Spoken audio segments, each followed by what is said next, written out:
So suppose we have two straight lines in this xy plane.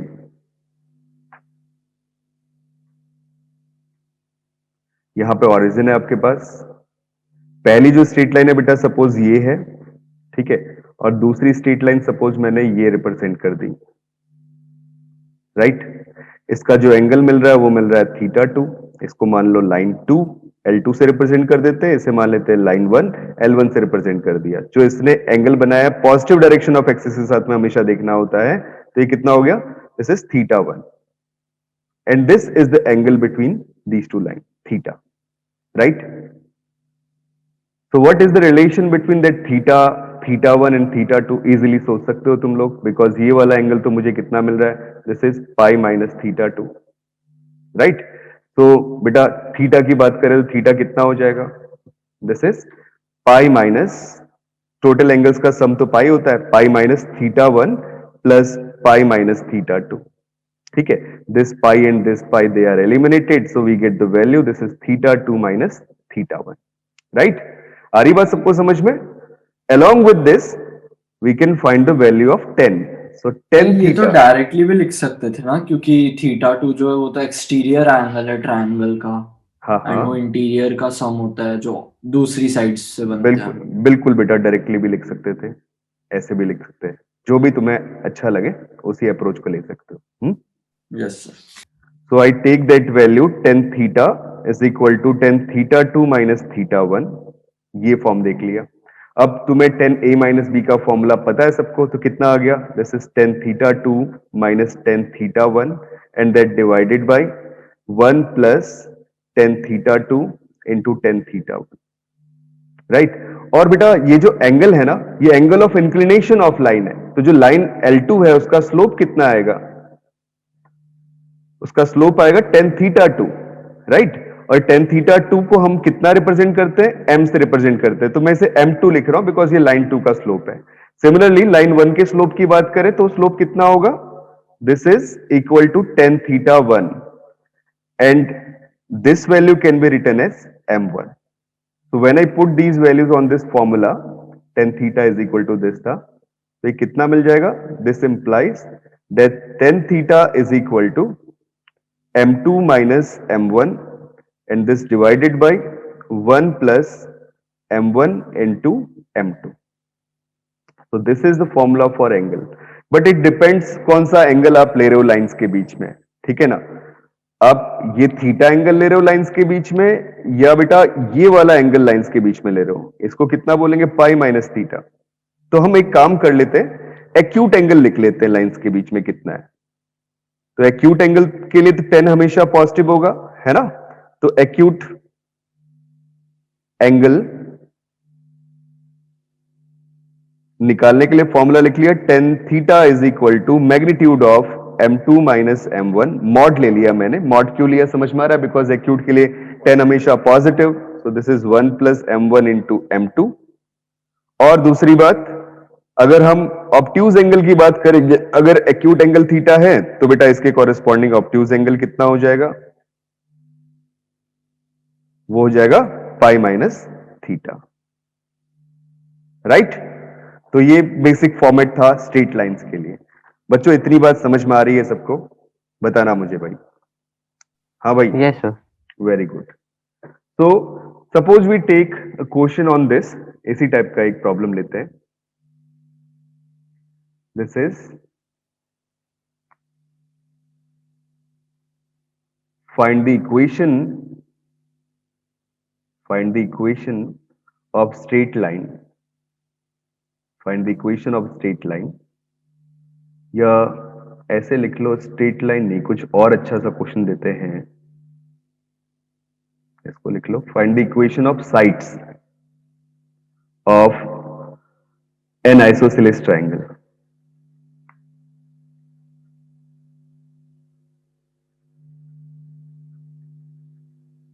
Isosceles triangle, ठीक है. Isosceles right angle triangle लिख लिया बेटा, right angle triangle.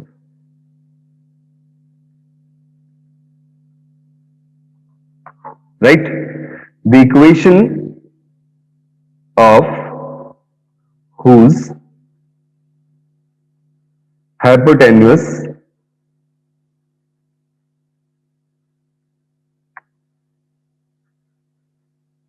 is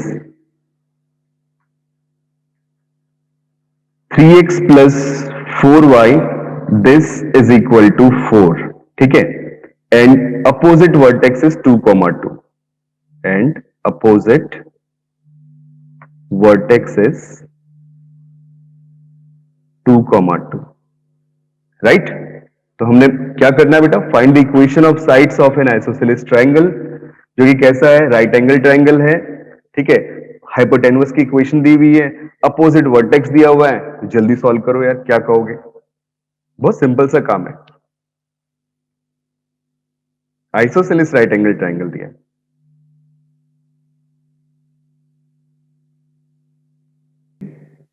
यही तो राइट एंगल ट्रायंगल बना तुम्हारे पास, और इस राइट एंगल ट्रायंगल के लिए ये अपोजिट वर्टेक्स दिया हुआ है 2, 2, और इस साइड का इक्वेशन दिया हुआ है वो कितना है, 3x plus 4y, and this is equal to 4। भाई साहब आइसोसेलेस है, राइट एंगल होने के साथ साथ, तो ये एंगल तो 45 हो गए, काम हो गया, खत्म हो गया ना काम, अब तो कुछ बचा नहीं बेटा, मुझे इन दोनों साइड्स की इक्वेशन निकालनी है, और दोनों सेम साइड्स हैं वैसे लेंथ में, बट इक्वेशन तो अलग अलग आएंगी, लोकेशंस अलग अलग है बेटा इनकी, राइट? तो कैसे सॉल्व करें अब अपन, दो लाइंस के बीच का इक्वेशन दिया हुआ है, सपोज मैंने बोला भाई इसका स्लोप m1 है और इस लाइन का स्लोप m2 है, ठीक है, अब तुम्हें पता है अगर इसका स्लोप m1 है, ये इसके परपेंडिकुलर लाइन है, तो इसका स्लोप कितना होगा, -1 अपॉन m1, ठीक है ना, इतना होगा। अभी हमने पीछे एक कंडीशन पढ़ी थी, मैं थोड़ा सा आगे जल्दी मूव कर गया, यहां पे हम बेटा यहां पे इजीली दो चीजें लिख सकते हैं कि अगर थीटा 0 हो जाए, मतलब लाइंस कैसी हो जाए, पैरेलल हो जाए, या क्या कर जाए, कॉन्साइड कर जाए, मैं फिर क्वेश्चन पे आता हूं, पैरेलल हो जाए और कॉन्साइड कर जाए, then this implies tan theta 0 हो जाएगा ना, tan 0 इक्वल टू 0, तो क्या हो गया, m1 इक्वल टू m2 हो गया, दोनों लाइन का स्लोप सेम, ये तो वैसे भी दिख रहा है, बट बाय द फॉर्मूला भी देख सकते हो, ठीक है। और दूसरी बात, अगर थीटा कितना हो जाए बेटा, 90 डिग्री हो जाए, मतलब लाइंस कैसी हो गई, परपेंडिकुलर हो गई, अगर लाइंस परपेंडिकुलर हो गई तो इसका मतलब क्या होगा, tan 90 डिग्री नॉट डिफाइंड होता है, तो नॉट डिफाइंड, ये वाला नंबर नॉट डिफाइंड कब होगा, जब इसका डिनोमिनेटर कितना हो जाए, 0 हो जाए, तो डिनोमिनेटर 0 होने का मतलब क्या हुआ, m1 into m2 equal to -1 हो गया, तो ये वाली कंडीशन हो गई परपेंडिकुलरिटी की, और ये वाली कंडीशन हो गई किसकी, पैरेललिटी की, दोनों लाइंस के लिए, राइट?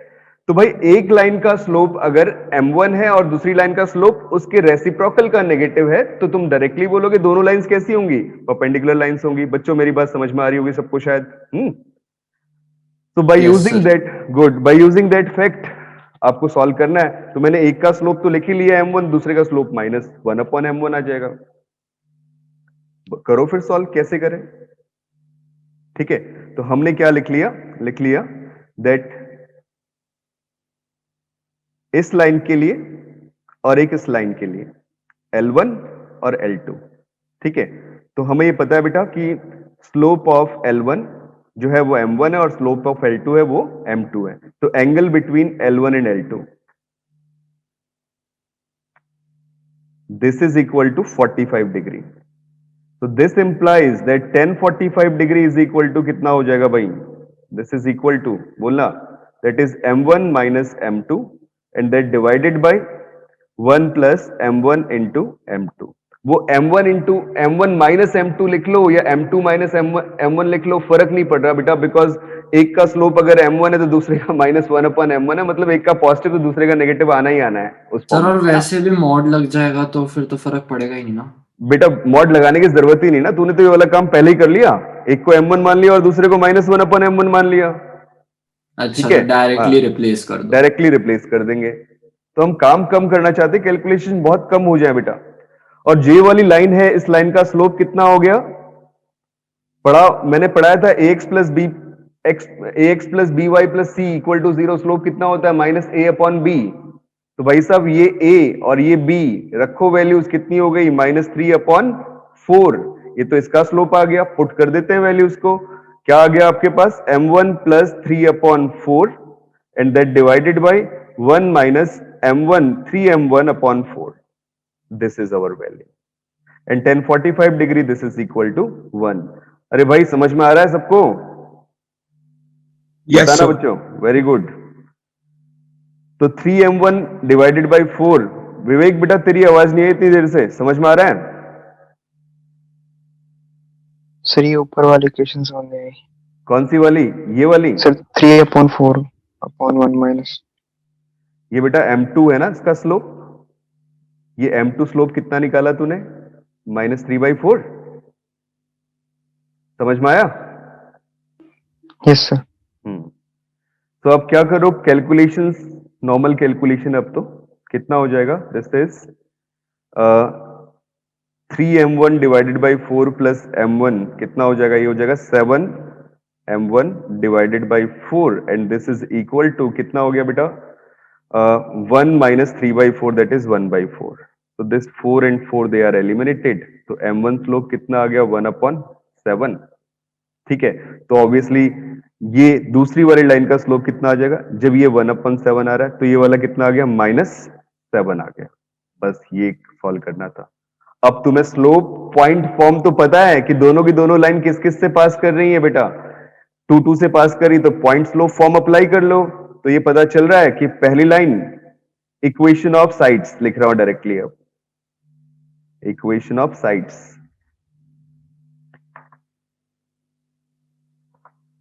देखना. फर्स्ट आया y माइनस y1 मतलब y minus 2 is equal to slope is 1/7 into x minus 2. And दूसरा क्या हो गया?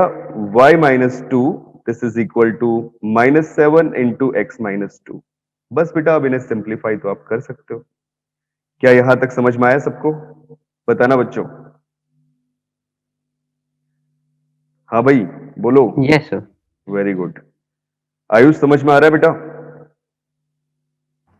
Yes, sir. गुड. ये बहुत बेसिक कैलकुलेशन वाले क्वेश्चंस है भाई जो मैं करवा रहा हूं अभी. और ये ऐसी पकड़ने हैं आपको. अब डायरेक्टली थोड़ी पूछेगा आपसे कि what is the angle between these two lines. अब आपको लाइंस को अप्लाई करना भी आना चाहिए कि कैसे कैसे बीच में मैनिपुलेट कर सकते हो क्वेश्चंस में. ठीक है, अब अगली बात आती है बेटा कि अगर सपोज मुझे जनरल फॉर्म में लाइन दी हो तो उनके बीच में क्या एंगल होगा. ठीक है, जैसे मैं लिख रहा हूं angle between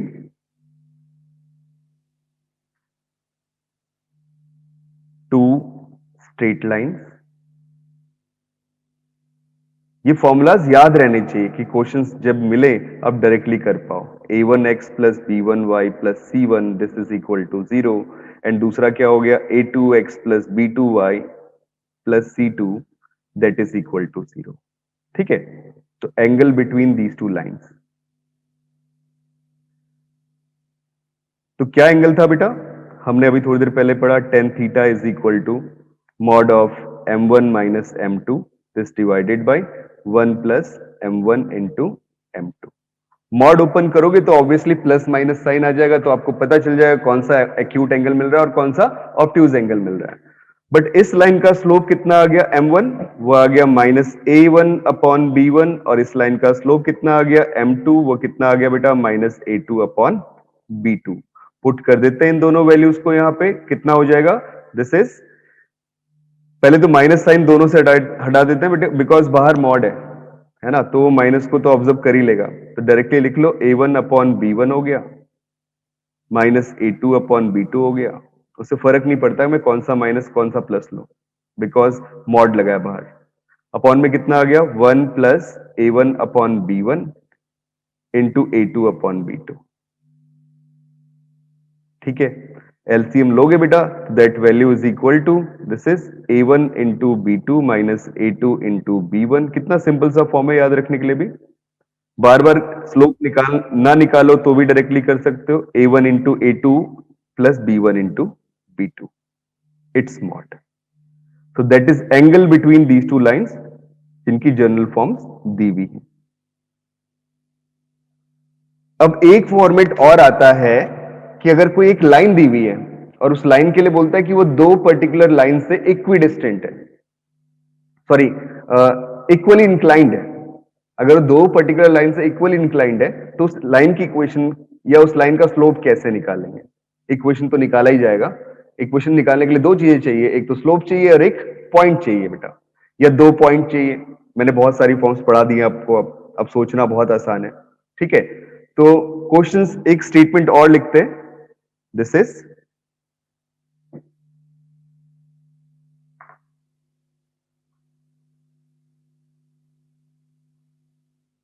if a line L1 with slope m, yes just L लिख लो, if a line L with slope m is equally inclined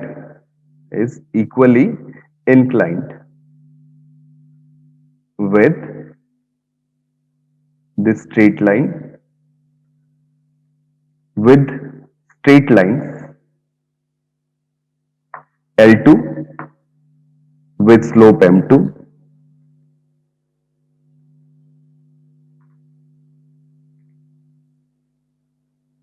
and L3, ये इसको लिख लो L1 with slope m1 और दूसरा लिख लो बेटा L2 with slope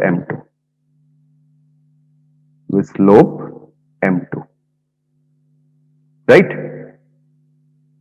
तो ये मेरे पास दो लाइंस हैं, इन दोनों लाइंस के साथ में इक्वली इंक्लाइंड है। Then we have to find the relation between m1 and m2। Easily सोचा जा सकता है, क्या काम किया जाए भाई? हाँ जी बच्चों बताना, क्या करें भाई? इक्वली इंक्लाइंड बोल दिया, कोई बताएगा? सो tan थीटा दोनों के इक्वल हो जाएंगे। tan थीटा दोनों के इक्वल हो जाएंगे, बट बेटा एक चीज आ सकती है, क्या आ सकती है? जैसे सपोज ये लाइन है मेरे पास L1 लाइन और ये लाइन मेरे पास L2 लाइन, ठीक है? तो ये लाइन मैंने ड्रॉ कर दी, सपोज इन दोनों से इक्वली इंक्लाइंड है, ये एंगल थीटा और ये एंगल थीटा, ठीक है? अब ये लाइन L है, तो तुम थोड़ा देख लो कि कौन सा फॉर्मेट ले लूं मैं। बस जो डिफरेंस लेने का फॉर्मेट देखोगे वो सेम होना चाहिए। इसका स्लोप m, इसका स्लोप m1 और इसका स्लोप m2। क्या कर ले? This is m minus m1 this divided by 1 plus m into m1। अब फॉर्मेट कौन सा लिया मैंने? इसमें से इसको सब्ट्रैक्ट किया हुआ है, तो बस वहां पे भी इसमें से इसको सब्ट्रैक्ट कर लो। क्या लिख लो? m2 minus m this divided by 1 plus m into m2। समझ में आया कि नहीं आया? अब आपको पॉजिटिव और नेगेटिव साइन का कोई परेशानी नहीं होगी कि मॉड कैसे हटाएं कैसे ना हटाएं, डायरेक्टली देख लो, जिस मैनर में एंगल ले रहे हो उसी मैनर में डिफरेंस लेते हो चलो। ठीक है, तो मैंने एंगल किस मैनर में लिया था बेटा? एंटी क्लॉकवाइज डायरेक्शन में, और उसी मैनर में मैंने डिफरेंस भी लिख लिया। समझ में आई बात? बताना हाँ या ना। हाँ जी बच्चों बोलो। Yes sir. Very good. उठाएं फिर एक क्वेश्चन इसके ऊपर। देखो अगला क्वेश्चन आता है, और मैं टाइम दूंगा इस क्वेश्चन के लिए, थोड़ा सोचना और फिर उसके बाद मुझे बताना। A line joining 2 points capital A 2,0 and capital B 3,1, ठीक है, is rotated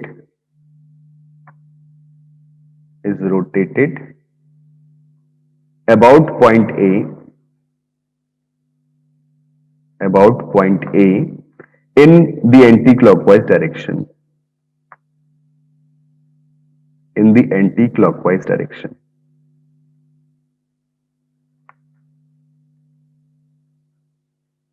राइट? फिर बोलता है through an angle 15 degree, 15 degree के एंगल पे रोटेट हो रहा है। फिर बोलता है बेटा find the equation of new line, find the equation of new line goes to new position C।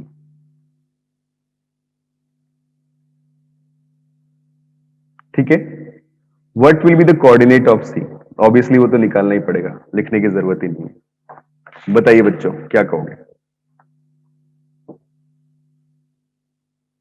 तो पहले एक्स एक्सिस के साथ एंगल निकाल लेंगे एंड सर फिर उसमें 15 ऐड कर देंगे। जल्दी करो। Yes sir. मतलब बेटा बिल्कुल सही कह रहा है, ज्यादा काम कैलकुलेशन तो करना ही नहीं है अपने को, बस नॉर्मली दो तीन चीजें देखनी है। यहाँ पे पॉइंट था 2,0। सर ये पहले 45 डिग्री पे इंक्लाइन थी, वेरी गुड। फिर जब इसे घुमा देंगे तो 15 ऐड हो जाएगा, तो 60 पे हो जाएगा। और 60 पे पॉइंट निकाल लेंगे नया, ठीक है। Yes sir. मतलब बेटा इस लाइन को निकालने की जरूरत नहीं है। जैसे अभी मेरे पास जो लाइन थी वो ये वाली थी कि जो इन दो पॉइंट से पास हो रही थी। किन दो पॉइंट से? 2,0 से और 3,1 से, राइट। अब मैं जरा इस लाइन का अगर स्लोप देखता हूं, वो भी निकाला जा सकता है। स्लोप क्या होगा दो पॉइंट के लिए? वो होता है बेटा y2 माइनस y1 मतलब 1 minus 0 upon x2 minus x1 मतलब 3 माइनस 2। तो ये वैल्यू मुझे कितनी मिल गई? 1। अब जब स्लोप 1 मिला भाई, स्लोप का वैल्यू तो होता है tan theta is equal to 1, मतलब थीटा कितना आ गया? 45 डिग्री। 45 डिग्री आने के बाद भाई ये एंगल 45 डिग्री। अब जो नया पॉइंट है बोल रहा है कि इस लाइन को रोटेट करो, कितने एंगल से रोटेट करो? 15 डिग्री से रोटेट प्लस करो। 15। हाँ, तो यहाँ पे प्लस 15 हो गया बच्चों। जब ये प्लस 15 हो गया तो ये कंप्लीट एंगल कितना मुझे मिल गया? ये कंप्लीट एंगल मुझे मिल चुका है कितना? This is 60 degree. अभी दोनों पॉइंट के बीच की डिस्टेंस निकालो, ये हमारे पास आर है। आर क्या है? डिस्टेंस बिटवीन, हम पैरामेट्रिक फॉर्म यूज करने वाले हैं। अब जब भी रोटेशन आए तो पैरामेट्रिक फॉर्म दिमाग में आनी चाहिए। आर की वैल्यू क्या है? Distance between 20 and 3,1। भाई रोटेट करने के बाद डिस्टेंस थोड़ी बदलेगी, पॉइंट की लोकेशन बदलेगी। तो Yes, रोटेट sir. किया जब हमने बेटा तो पॉइंट की लोकेशन बदली, बस डिस्टेंस सेम थी। मतलब ये वाला पॉइंट ए था, ये वाला पॉइंट बी था और ये वाला पॉइंट मुझे सी मिल गया। बस इसकी लोकेशन मुझे निकालनी है। जैसे पॉइंट मिलेगा डायरेक्टली इक्वेशन ऑफ लाइन निकाल सकते हैं, खत्म काम, है ना। वैसे लाइन की इक्वेशन हम डायरेक्टली भी निकाल सकते हैं। मैं जानबूझ के पॉइंट निकालना चाह रहा हूं, निकलवाना चाह रहा हूं कि आप बताओ कौन सी न्यू पोजीशन पॉइंट की होगी। अदरवाइज लाइन की इक्वेशन डायरेक्टली कैसे निकाल सकते हैं? स्लोप तो मिल गया, 60 डिग्री एंगल है और किस पॉइंट से पास कर रहा है? 2,0 से पास कर रहा है। एक तो तरीका डायरेक्टली ये हो गया बेटा, क्या कि y minus 0 this is equal to m times m slope कितना? 1060 degree, this into x minus 2। और 1060 डिग्री कितना आ गया? That is √3 this into x minus 2 and this is equal to y। एक तरीका तो ये हो गया डायरेक्टली, ठीक है। अब दूसरा काम पॉइंट की सर लोकेशन। x माइनस 2 क्यों नहीं? क्या चीज बेटा? अरे देख, sir x minus 2। y minus y1 equal to m times x minus x1, ठीक है विवेक? Yes sir. अभी सही है ना? अब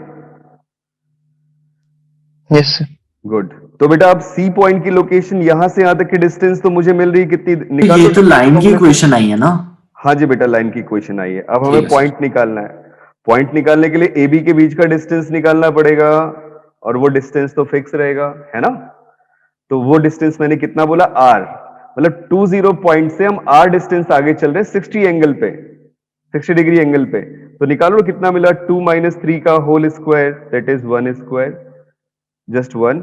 और 0 माइनस 1 का होल स्क्वायर ये भी 1। तो टोटल वैल्यू कितनी मिल गई? √2। तो भाई साहब ये जो ए बी डिस्टेंस मिली है √2, तो एसी डिस्टेंस भी कितनी होगी बच्चों? वो भी √2 होगी। तो अब मुझे चलना है आगे, किस पॉइंट से चलना शुरू किया? 2 से, प्लस √2 डिस्टेंस आगे चलाओ। कितना डिस्टेंस चलाओ? 60 डिग्री। तो क्या लिखूंगा यहाँ पे? दिस इज कॉस 60 डिग्री और 0 plus √2 into sine 60 degree. Parametric form of point use कर रहा हूं। बच्चों समझ में आ रही है बात? हाँ या ना बताना मुझे। अरे भाई सब लोग बोलो, आया यहां तक समझ में? अभिषेक? सर एक second. Yes sir. Good. Yes sir. Very good बेटा, ठीक है। तो भाई अब इसे सिंप्लीफाई कर लो। cos 60 डिग्री कितना हो गया? 1/2। तो कितना आ जाएगा ये वाला point? This point becomes 2 plus √2/2 that is 2 plus 1/√2 and that is √2 into √3/2, तो कितना हो जाएगा √3/2, right? So we get the new location of point C. This is 2 + 1 upon √2, √3 divided by 2. कितना आसान सा काम हुआ, ठीक है? तो बेटा हमने यूज किया पैरामेट्रिक फॉर्म को। अब अप्रोच समझ में आ रही, कब यूज करना है कब नहीं करना। ये तो फिर भी इजी क्वेश्चन था, थोड़ा सा क्वेश्चन को ट्विस्ट करते हैं, चेंज करते हैं। Late y = 2x, this line, ठीक है, intersect the curve, intersect the curve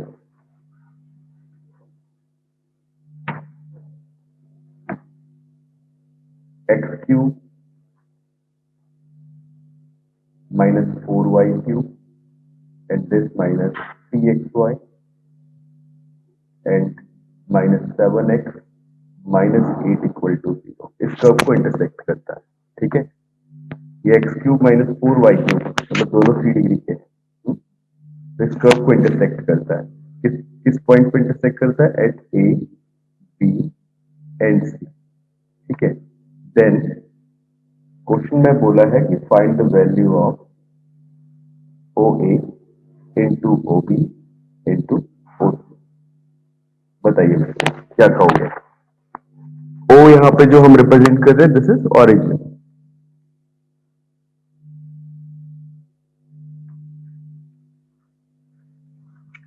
Ayushman बेटा बात आवाज आ रही तुम तक? तुम ये लास्ट की क्लास में नहीं थे। आयुष्मान लास्ट क्लास में नहीं थे, सुन रहे हो? अब ये ऐसी वाली बातें तो खैर नहीं सुनोगे, है ना भाई? क्लासेस स्किप मत करो कोई भी। हाँ जी बच्चों बताओ। We have to find the value of OA into OB into OC, जहां पे O ऑरिजिन है। मैंने क्या किया कि जो कर्व थी वो कर्व ले ली बेटा इस फॉर्म में, दैट इज ये आपके पास x axis, this is y axis and that is our curve suppose, ठीक है। ऐसी कोई भी कर्व थी जो कर्व दी हुई है इसमें, मुझे फर्क नहीं पड़ रहा कि मतलब उसका शेप कैसा बनेगा कैसा नहीं बनेगा। लाइन का शेप मुझे पता है, y = 2x है, तो ऑरिजिन से पास करते हुए जा रही है क्योंकि y इंटरसेप्ट कितना है इसका 0 है, ठीक है। तो हमने जो लाइन ड्रॉ की बच्चों, ये वाली लाइन ड्रॉ कर, ऑरिजिन से पास होते हुए चलेगी, ठीक है। And that cuts the curve at 3 point, that first point is A, second point is B, third point is C suppose, ठीक है। यहाँ पे आपका ऑरिजिन हो गया and that is our line, this is y = 2x। इसको हम represent कर लेते हैं सपोज L से, और ये हमारी कर्व हो गई C, this is x³ minus 4y³ and this minus 3xy and minus 7x minus 8, this is equal to 0, ठीक है। आई थिंक ये बात समझ में आ रही होगी। तो 3 पॉइंट्स पे इंटरसेक्शन मुझे मिल गया। अब ये बोलता है कि OA into OB into OC, इन तीनों डिस्टेंसेस का प्रोडक्ट क्या होगा। तो हम सबको ये पता होगा कि बेटा अगर कोई क्यूबिक इक्वेशन है इस फॉर्म में, मतलब मैं पॉइंट पे चल रहा हूँ कि जिस तरीके से हम सोच सकते हैं किस टाइप के क्वेश्चन को कैसे सॉल्व करना चाहिए। अगर कोई इक्वेशन है AX³ या एक क्वाड्रेटिक इक्वेशन होती है x² + bx + c = 0, आपको पता है इसके दो रूट्स होंगे अल्फा और बीटा, तो और सम ऑफ द रूट्स क्या होगा, alpha plus beta is equal to -b/a, और product of the roots alpha into beta is equal to -c/a, right. But अगर मैं बोलता हूँ कि मेरे पास कर्व क्यूबिक है AX³ + bx² + cx + d = 0, तो इसको कैसे सॉल्व करें? तो इसके रूट्स क्या क्या होंगे? इसके रूट्स होंगे 3 रूट्स, बिकॉज 3 डिग्री का इक्वेशन है अल्फा बीटा गामा। तो इन तीनों रूट्स का सम कितना आएगा? Alpha plus beta plus gamma, this value is equal to -b/a, ठीक है। And sum of the roots taking 2 at a time, मतलब अल्फा बीटा लिया, फिर बीटा गामा लिया, फिर गामा अल्फा लिया, मतलब जो रूट्स है ना उनका सम लिखना है, लेकिन 2-2 बार लेते हुए चलना है प्रोडक्ट में। तो ये वैल्यू आएगी बेटा c/a। एंड सिमिलरली हम बोलते हैं इन तीनों का product alpha into beta into gamma, तो ये आएगा -b/a। बच्चों मेरी ये बातें समझ में आ रही होंगी सबको, है ना? 2 पॉइंट, राइट। ये हम जो बातें कर रहे हैं दे आर फॉर रूट्स। यहाँ पे इस इक्वेशन सर -b/a। हाँ, ये पहला वाला -b/a, सेकंड आ गया बेटा जब 2-2 रूट्स को लेते हुए चल रहे हैं फिर सम कर रहे हैं तो c/a, और जब तीनों का प्रोडक्ट कर दिया तो माइनस डी अपॉन ए, इस कोएफिशिएंट की बात, राइट विवेक, समझ में आई बात यहाँ Yes, तक? sir. तो बच्चों अब मैं कहना क्या चाह रहा हूं कि मैंने बोला ठीक है भाई ये वाला पॉइंट इस ओरिजिन से, ए पॉइंट जो ओरिजिन से है वो सपोज आर डिस्टेंस पे रखा हुआ है, आर डिस्टेंस पे पॉइंट ए भी हो सकता है, बी भी और सी भी। तो मैंने क्या कहा कि एक फिक्स डिस्टेंस नहीं बोली, मैंने बोला आर्बिट्रेरी डिस्टेंसेस है। सपोज जैसे पहले डिस्टेंस है, जैसे बेटा ये वाली, इस तरीके से सोचना कि यहां से लेके यहां तक की डिस्टेंस तो R1 लेनी है, राइट, और फिर यहां से लेके यहां तक की डिस्टेंस मैंने R2 ले ली, और फिर आगे ये तीसरी डिस्टेंस जो है मैंने वो ले ली सपोज R, इस तरीके, ठीक है, ये तीन डिस्टेंसेस। तो मुझे निकालना क्या अल्टीमेटली, मुझे निकालना है R1 into R2 into R3, ठीक है। मैंने बोला सपोज ये तीन जो पॉसिबल वैल्यूज हैं वो R की हैं, किसकी है, R की है, और R एक डिस्टेंस ले लिया कि पॉइंट जो भी पॉइंट होगा इस लाइन पे वो इस कर्व पे भी लाई कर रहा है, R डिस्टेंस पे लाई करने वाला पॉइंट। मेरी बात सब लोग शायद समझ रहे होंगे बच्चों, है ना? Yes sir. हाँ, तो मैंने क्या किया बेटा, मैंने एज्यूम कर लिया सपोज कि भाई R डिस्टेंस पे पॉइंट इस लाइन के ऊपर ओरिजिन से कितना होगा। तो सपोज बोला O, या you may say that thing, this is point on straight line y is equal to 2x from origin with distance r, with distance small r। तो आपने क्या कहा, कौन सा पॉइंट होगा, इसके लिए हमने पढ़ा है क्या, फॉर्मेट पढ़ा है बेटा, कौन सा फॉर्मेट पढ़ा है? नहीं, वो फॉर्मेट पढ़ा था पैरामेट्रिक फॉर्म। पैरामेट्रिक फॉर्म क्या बताता था पॉइंट का, कि आप बोलते थे a plus R cos theta comma b plus R sine theta, है ना? यही तो पॉइंट होगा। सपोज वो पॉइंट मेरे पास p है, अब आपके पास a का वैल्यू क्या है, क्योंकि आप ओरिजिन से देख रहे हो तो ओरिजिन तो 0 0 पे लोकेटेड है, तो a तो हो गया 0, ठीक है, b हो गया 0, cos थीटा और sin थीटा कहां से निकालेंगे, उसे हम निकालेंगे स्लोप ऑफ द लाइन से। तो लाइन का स्लोप तो इजीली देखा जा सकता है कि ये एंगल कितना है, this angle is theta suppose. तो मुझे पता है कि यहाँ पे y इक्वल टू 2x दिया हुआ है, so what is slope of that line, m is equal to 2, ठीक है, that is tan theta is equal to 2। अब tan थीटा इक्वल टू 2, तो ट्रायंगल की प्रॉपर्टी फिर से लगा लो यार, एक छोटा ट्रायंगल बना लेते हैं यहाँ पे, ठीक है। This angle is theta suppose and that is perpendicular, ठीक है। तो ये वैल्यू मुझे कितनी मिल रही है, दिस इज 2/1, ठीक है, सो दिस इज √5, ये तो मिल गया आपको, ठीक है। तो अब आपके पास cos थीटा की वैल्यू क्या मिल गई, ये तो मिल गया 1/√5, और sin थीटा की वैल्यू क्या मिल गई, वो मिल गया 2/√5, राइट। अब ये सारी चीजें होने के बाद जो पॉइंट मुझे मिला, this point is P and that is R/√5, 2R/√5, ये वैल्यू मुझे मिल गई, ठीक है ना? बात समझ में आ रही है सबको? तो ये जो P पॉइंट है, सर मुझे tan थीटा वाला केस समझ नहीं आया। tan थीटा तो बेटा स्लोप है, तूने पढ़ा ना, y equal to mx plus c, तो m स्लोप Yes, होता sir. है ना, तो y इक्वल टू 2x लिखा तो 2 स्लोप हो गया। Yes sir. अब tan थीटा इक्वल टू 2 हो गया, तो ट्रायंगल में क्या करेगा, परपेंडिकुलर अपॉन बेस ही तो लिखेगा, तो परपेंडिकुलर 2 और बेस कितना 1, ठीक है। आई बात समझ में, बताओ। Yes sir. तो ये वाली वैल्यू मुझे हाइपोटेन्यूस कितना मिल गया, √5 मिल गया। अब हाइपोटेन्यूस √5 मिला तो cos थीटा कितना होता है भाई, वो बेस अपॉन हाइपोटेन्यूस होता है, और sin थीटा क्या होता है, परपेंडिकुलर अपॉन हाइपोटेन्यूस हो गया। तो मैंने दोनों की दोनों वैल्यूज रख दी यहाँ पे, 2/√5 और 1/√5। विवेक बात समझ में आई, बताना बेटा, यस सर। ठीक है। तो पॉइंट आ गया R/√5 एंड 2R/√5, ये वैल्यू मुझे सर पॉइंट, मतलब हमें tan थीटा भी निकालना था, cos थीटा भी एंड sin थीटा तीनों एंगल। हाँ वो निकालने पड़ेंगे ना, क्योंकि हम जब पैरामेट्रिक फॉर्म ऑफ पॉइंट लिखेंगे तो उसमें तो cos और Yes, sir. sin यूज हो रहे हैं, है ना बेटा?